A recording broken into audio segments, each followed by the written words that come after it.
Sallallahu ala Muhammad, sallallahu alaihi wasallam, sallallahu ala Muhammad, sallallahu alaihi wasallam.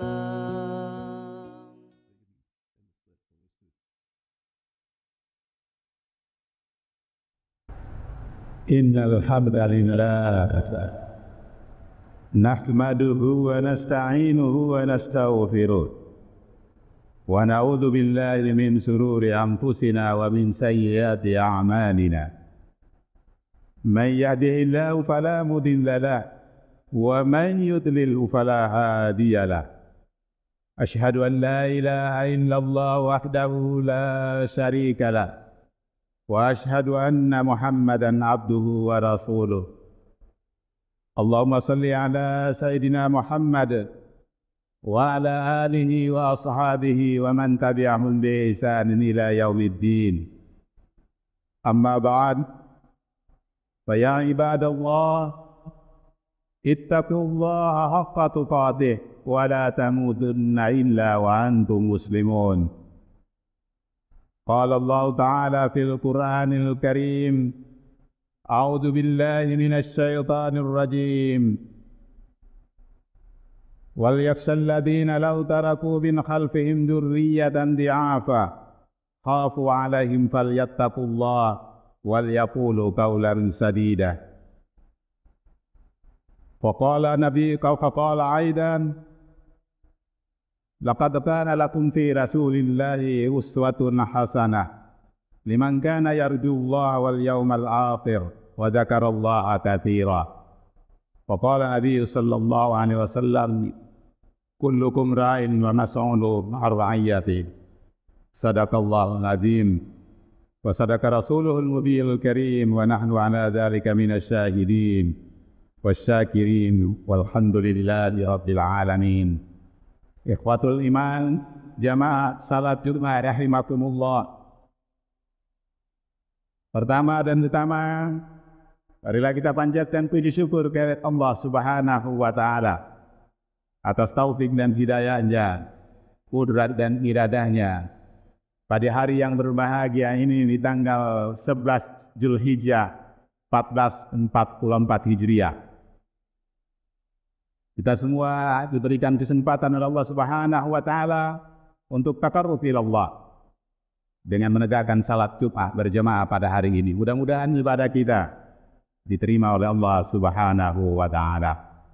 Selawat dan salam kita aturkan buat junjungan kita Nabi besar Muhammad sallallahu alaihi wasallam, sosok manusia teladan utama yang hadir dan dihadirkan Allah Subhanahu wa taala untuk membawa umat manusia dari lembah kegelapan kepada jalan kebenaran di bawah panji dinul Islam.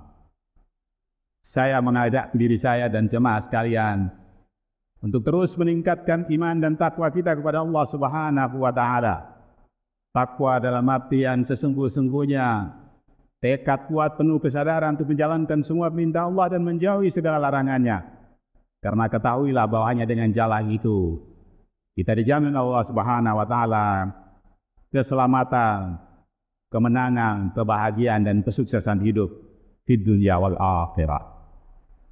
Hadirin jamaah Jumat rahimakumullah, kita masih dalam suasana Idul Qurban.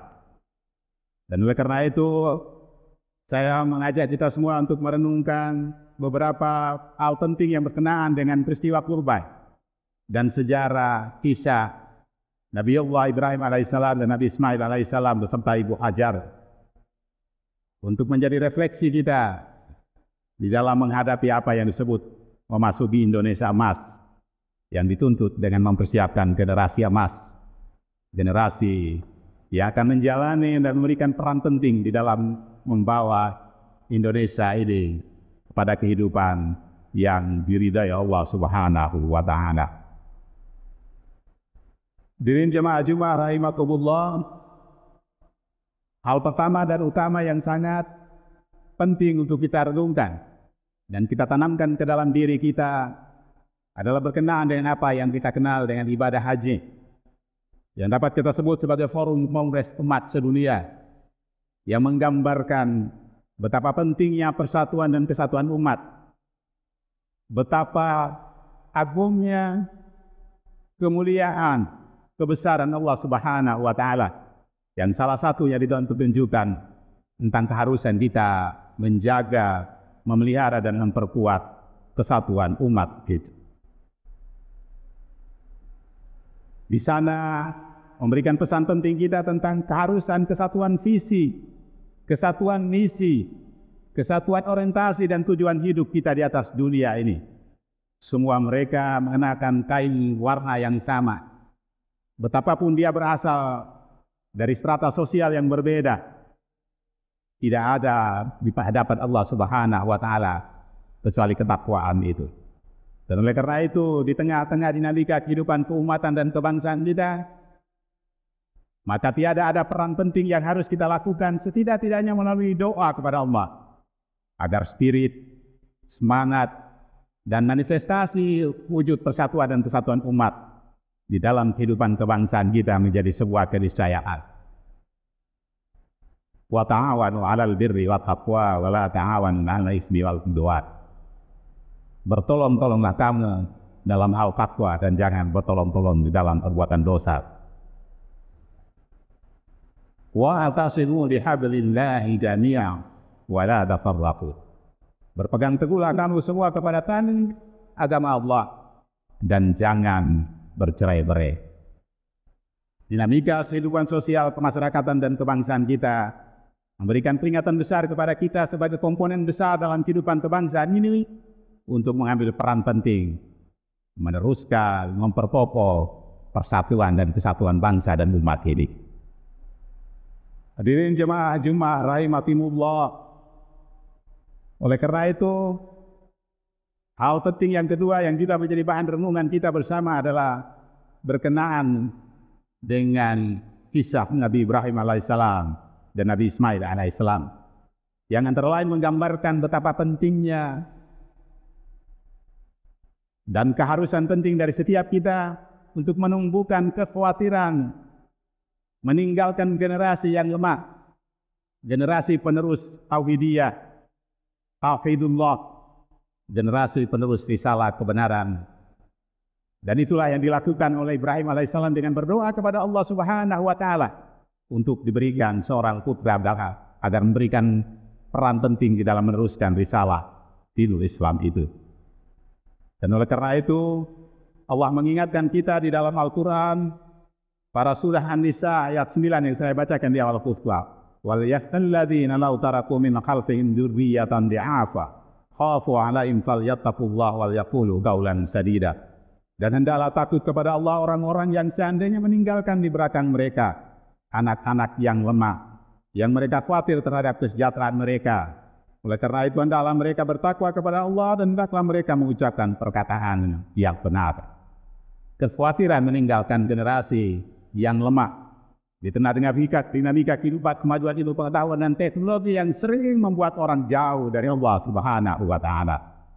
Maka tiada ada pilihan lain kecuali kita kembali kepada Al-Quran dan hadis Rasulullah SAW untuk mendorong kita melahirkan generasi Qurani, generasi Ismail alaihissalam yang imannya kokoh, yang sabar dan tahu menempatkan dirinya dalam mengembangkan syiar Islam.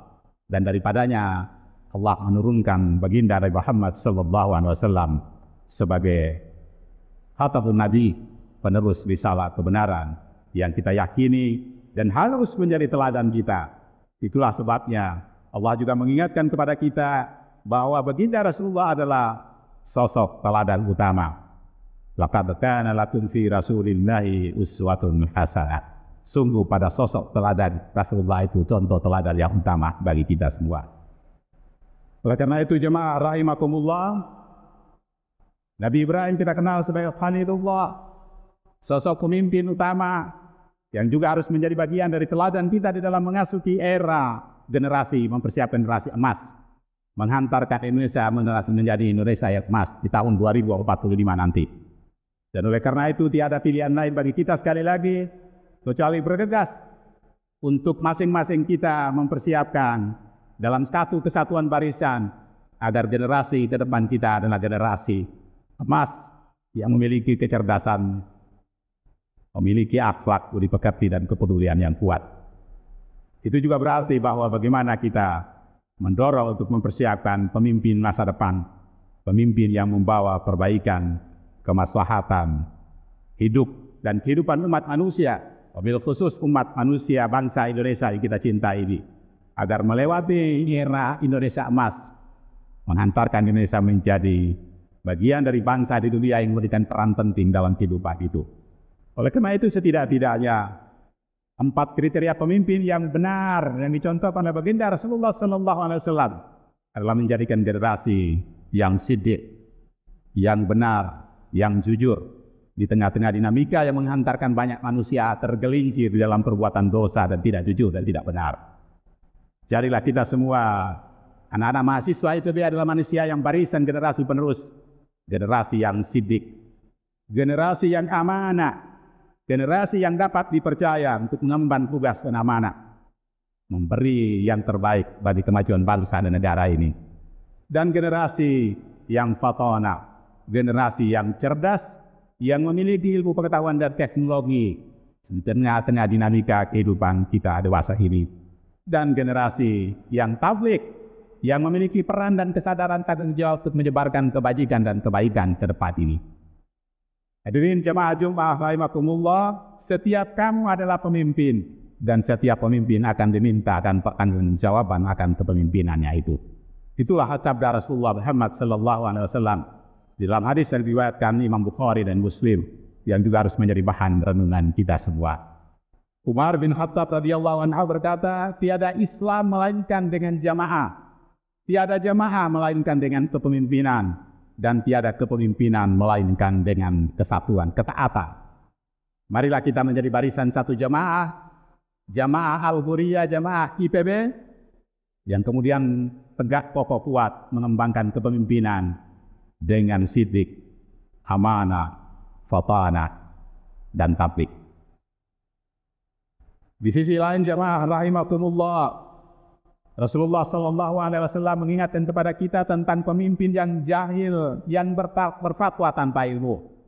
Di dalam hadis yang diriwayatkan Imam Bukhari dari Amr bin As radhiyallahu anhu, Rasulullah menegaskan bahwa pemimpin yang bodoh, yang memberikan fatwa tanpa berdasarkan ilmu, mereka tersebut sesat dan menyesatkan.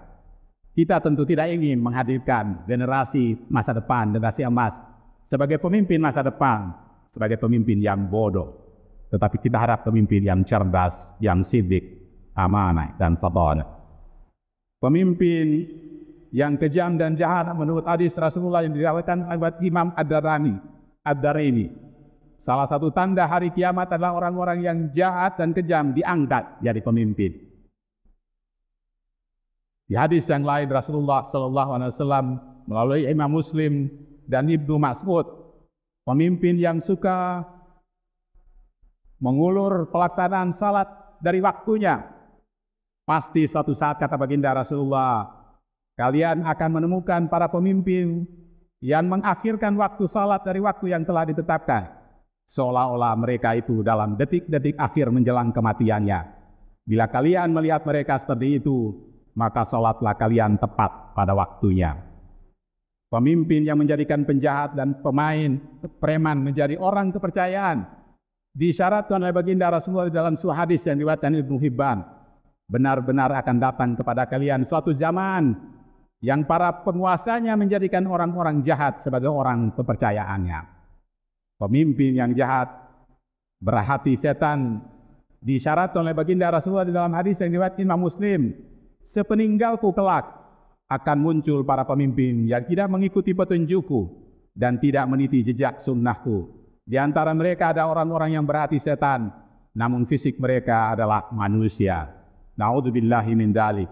Oleh karena itu, di dalam suasana Idul Kurban ini, kita menghayati perjalanan sosok pemimpin Nabi Allah Ibrahim alaihissalam, Nabi Ismail alaihissalam, yang kemudian melahirkan sosok baginda Nabi Muhammad sallallahu alaihi wasallam.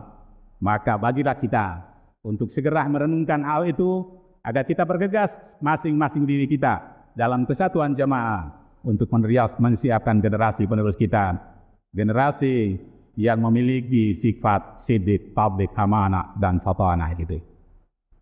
Ada 4 ciri pemimpin yang membawa ajak Allah: tidak menjalankan amanah, mengabaikan kejujuran, berakhlak mazmumah, dan tidak punya kemampuan.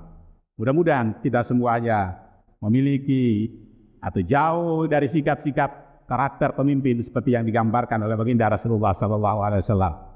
Tetapi kita ingin menjadikan diri kita dan anak keturunan kita, mahasiswa-mahasiswa kita di Institut Pertanian Bogor adalah generasi emas dengan cadar karakter kepemimpinan yang digambarkan oleh baginda Rasulullah SAW itu. Di antaranya adalah mereka yang bertakwa kepada Allah, bertanggung jawab dalam mencegah kemungkaran, mengedepankan musyawarah, adil, tidak membebani tapi memberi kemudahan pada yang dipimpinnya, amanah, harus taat pada hukum perkara yang baik, dan menjadi teladan yang baik bagi rakyat anggotanya.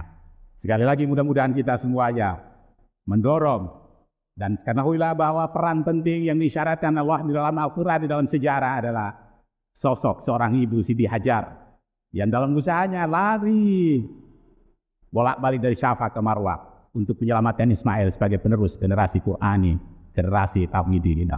Oleh karena itu sekali lagi, mari kita dorong diri kita, keluarga kita, anak keturunan kita, dan istri kita akan menjadi barisan ibu-ibu Siti Hajar yang memiliki peran penting di dalam melahirkan generasi Qur'ani, generasi emas yang menghantarkan umat manusia untuk taat ibadat kepada Allah Subhanahu wa Ta'ala, wabil khusus dalam kehidupan kebangsaan kita ketika menghantarkan Indonesia memasuki Indonesia emas.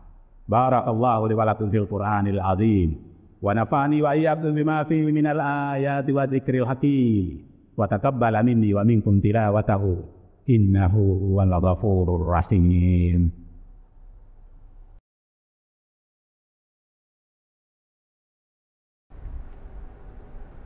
Alhamdulillah alladzi an'ama 'alaina bi ni'matil iman wal islam. Asyhadu an la ilaha illallah wahdahu la syarika lah, iyyahu na'budu wa iyyahu nasta'in. وأشهد أن محمدًا عبده ورسوله أسوة حسنة. اللهم صل وسلم وبارك على محمد وعلى آله وصحبه أجمعين. أما بعد، أوصيكم ونفسي بتقوى الله فقد فاز المتقون. قال الله تعالى في القرآن الكريم: يا أيها الذين آمنوا اتقوا الله حق تقاته ولا تموتن إلا وأنتم مسلمون. Wahai orang-orang yang beriman, bertakwalah kamu kepada Allah dengan sebenar-benarnya takwa, dan janganlah sekali-kali kalian mati kecuali dalam keadaan Islam.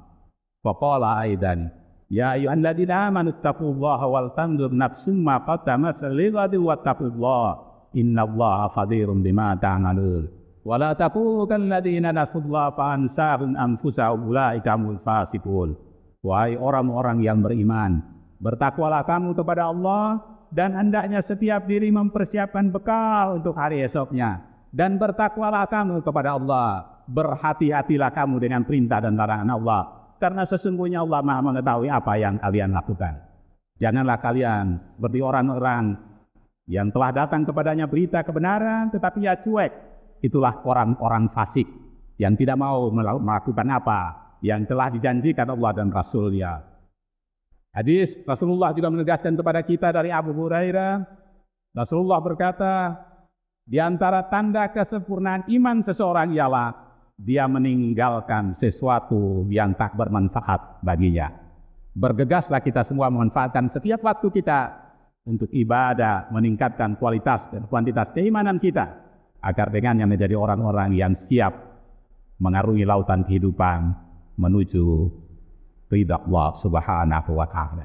Innallaha wa malaikatahu yusalluna 'alan nabi. Ya ayyuhalladzina amanu sallu 'alaihi wa sallimu taslima. Allahumma salli 'ala Muhammad wa 'ala ali Muhammad kama shallaita 'ala Ibrahim wa 'ala ali Ibrahim wa barik 'ala Muhammad wa 'ala ali Muhammad kama barakta 'ala Ibrahim wa 'ala ali Ibrahim fil 'alamin innaka Hamidum Majid wa 'alaina ma'ahum bi rahmatika ya arhamar rahimin. Amin ya rabbal alamin. Allahumma ighfir lil mu'minina wal mu'minat wal muslimina wal muslimat al ahya'i minhum wal amwat innaka sami'un qaribun mujibud da'wat wa ya qadiyal hajat wa ya arhamar rahimin. Rabbana zalamna anfusana wa in lam taghfir lana wa tarhamna lanakunanna minal khasirin. Rabbi ighfir li wa liwalidayya warhamhum kama rabbayana shighara. Rabbana hab lana min azwajina wa dhurriyyatina qurrata a'yun waj'alna lil muttaqina imama. Allahumma a'inna ala dzikrika wa syukrika wa husni ibadatik. Allahumma arinal haqqa haqqan warzuqna ittiba'ah wa arinal batila batilan warzuqna ijtinaba. Allahumma arzuq taubatan nasuha qabla al-maut. Allahumma inna nas'aluka husnul khatimah wa na'udzubika min su'il khatimah. Rabbana la tuzigh qulubana ba'da idh hadaytana wa hab lana min ladunka rahmah innaka antal wahhab. Rabbana atina fid dunya hasanah wa fil akhirati hasanatan wa qina adzaban nar wa adkhilnal jannata ma'al abrar. Ya Aziz ya Ghaffar ya rabbal alamin. Walhamdulillahi rabbil alamin.